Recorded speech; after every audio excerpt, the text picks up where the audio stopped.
don't think I'm going to have any time to look at the comments today. Feel free to comment in the regular comment section box today. Today, I'm going to talk about why you should not take a TECC course, Tactical Emergency Casualty Care course. So yesterday, I took the Tactical Emergency Casualty course with Randy Nunez from Global Veterans, and this is one of the best courses I've taken. Randy's actually one of the original 27 instructors in early 2000, I think 03. As part of his unit, he was one of the non-medical first instructors, or first cadre of instructors for this type of training.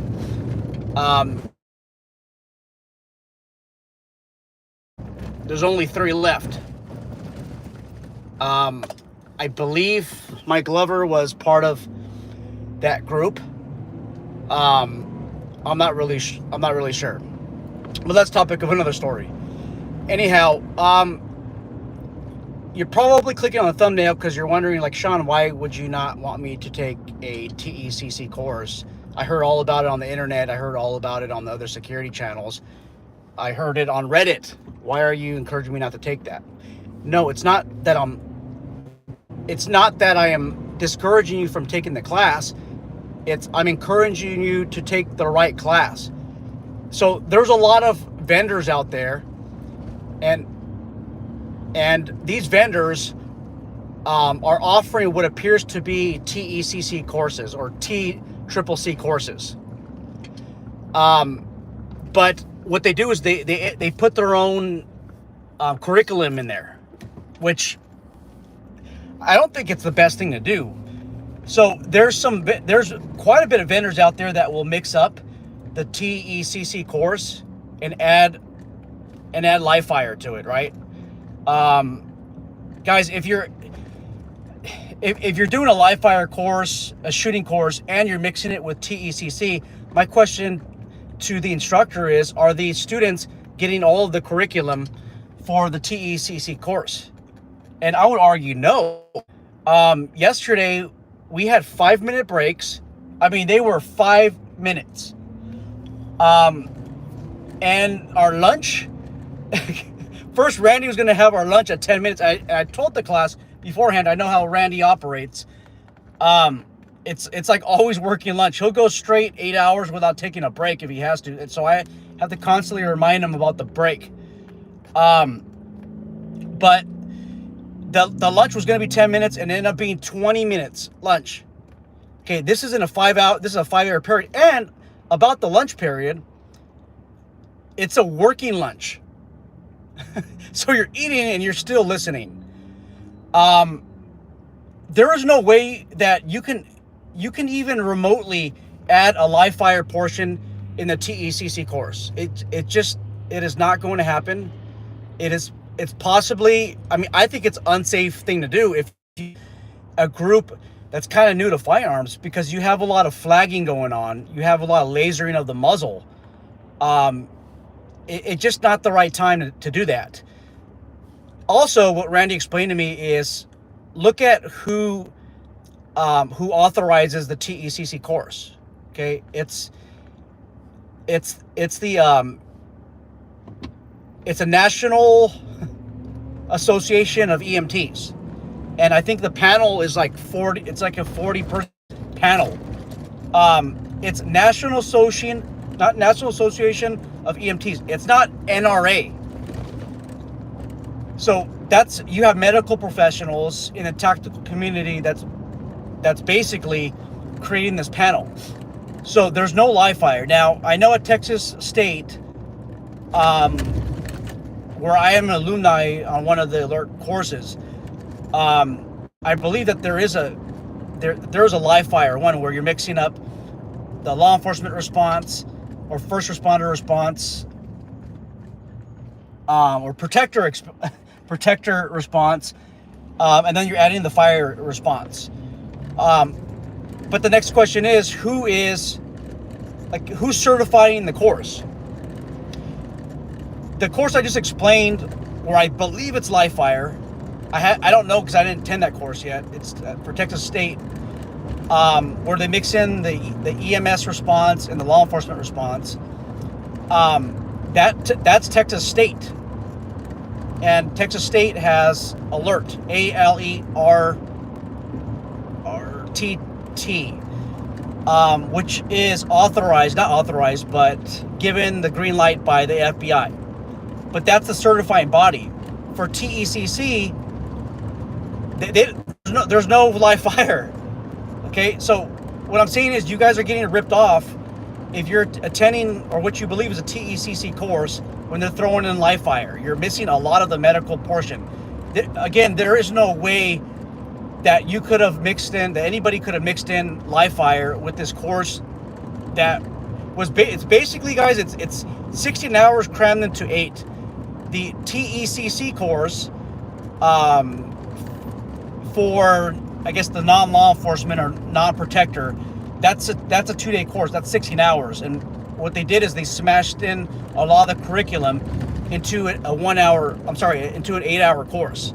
There is no way that can be done. Okay. I also see some vendors out there that will mention that they train to TECC specifications. What that basically refers to is kind of like what I did with the ballistic shield course, how I offered it to private security. I am a California Post instructor for at least 5 different instructor certifications, and I'm authorized to train peace officers. When I did the ballistic shield course, that course was not authorized by Post to provide to the group that I did, and I made it very, very clear. But I did make it clear that I was following the Post outline. That course will eventually get certified, and I'm going to be teaching the same thing. So teaching to specifications doesn't mean that it's the actual course. So if I'm teaching to Post, and Post stands for Peace Officer Standards and Training. So if I'm teaching a Post course to specifications, that doesn't mean that I'm teaching a Post course. Okay? And then the question is, who's overseeing my course of instruction? And the answer many times is no one. Now, there are reputable instructors out there that offer these types of courses that they don't want anything to do with the licensing body anymore, or the authorizing body anymore. I'll give you an example. I think it's Mike from the Professional Security Journal talked about it. I think is it ASIS? I think it's, yeah, ASIS or ASIS. They have this Certified Protection Professionals Certified Investigator program.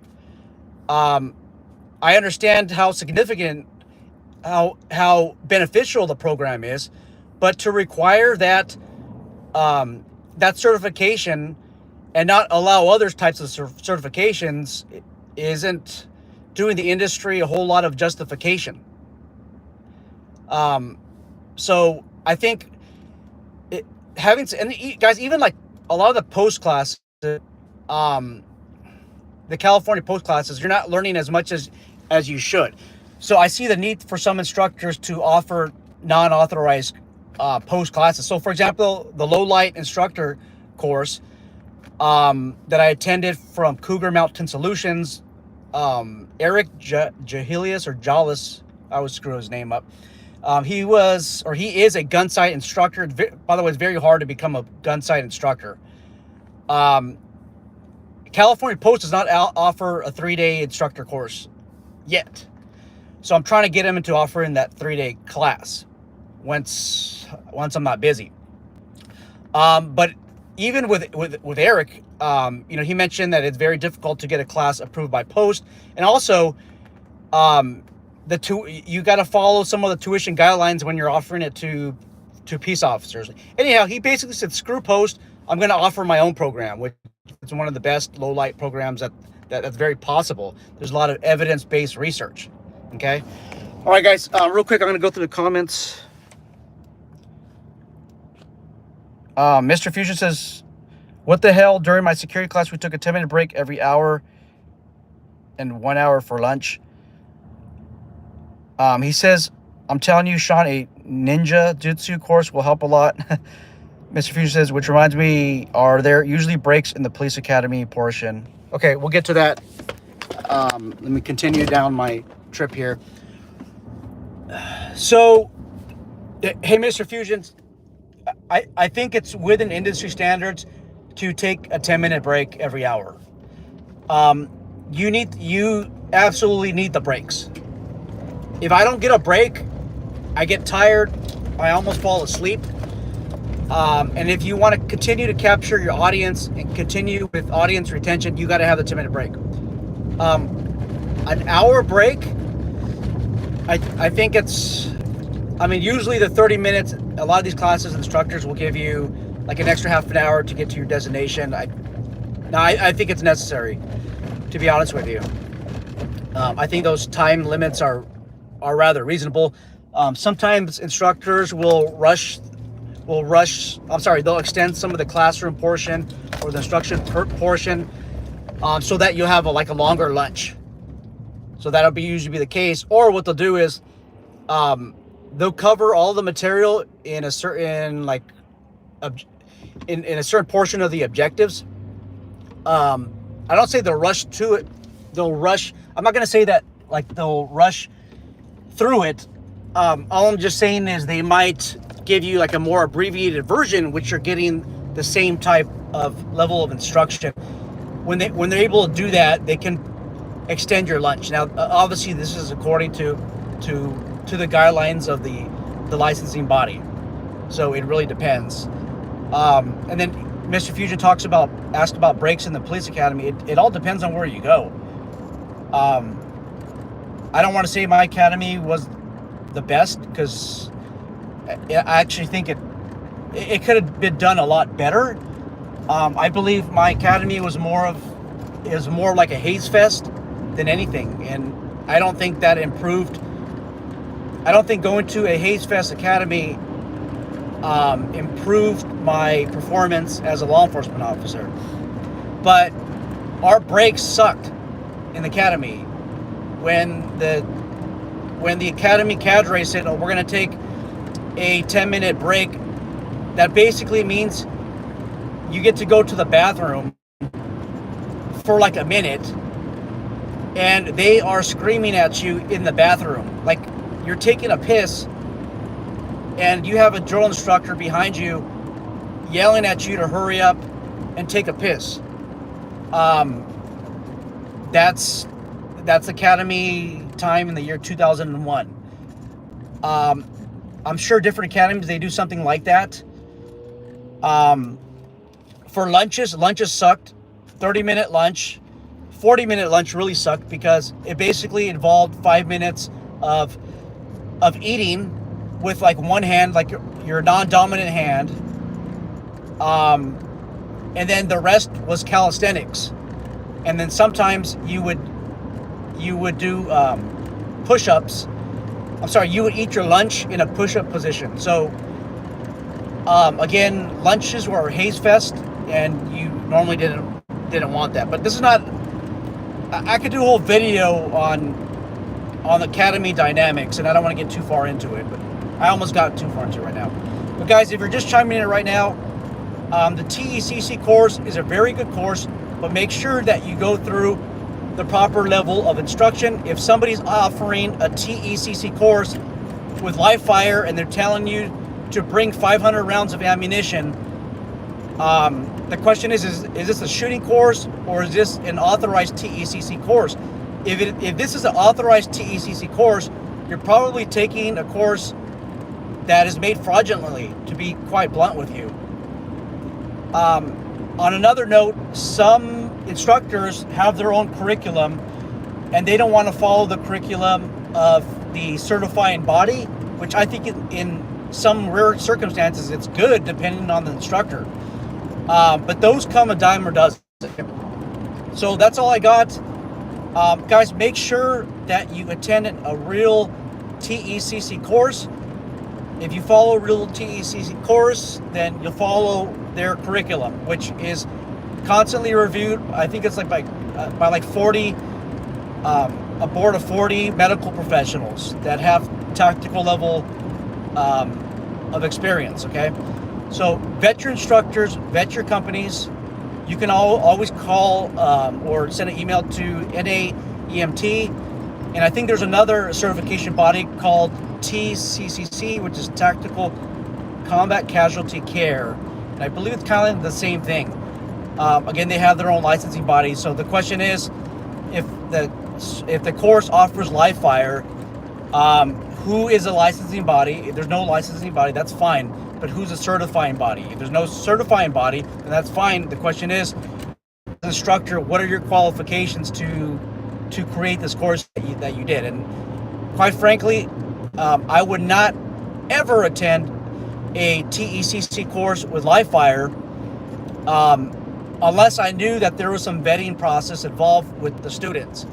If I knew that you have to complete at least a basic and maybe even intermediate level of training with firearms and be proficient with them, then maybe I would do that. But my life is worth those questions, because I've seen videos where students are getting flagged like with the muzzle of a gun by those who are providing lethal fire coverage.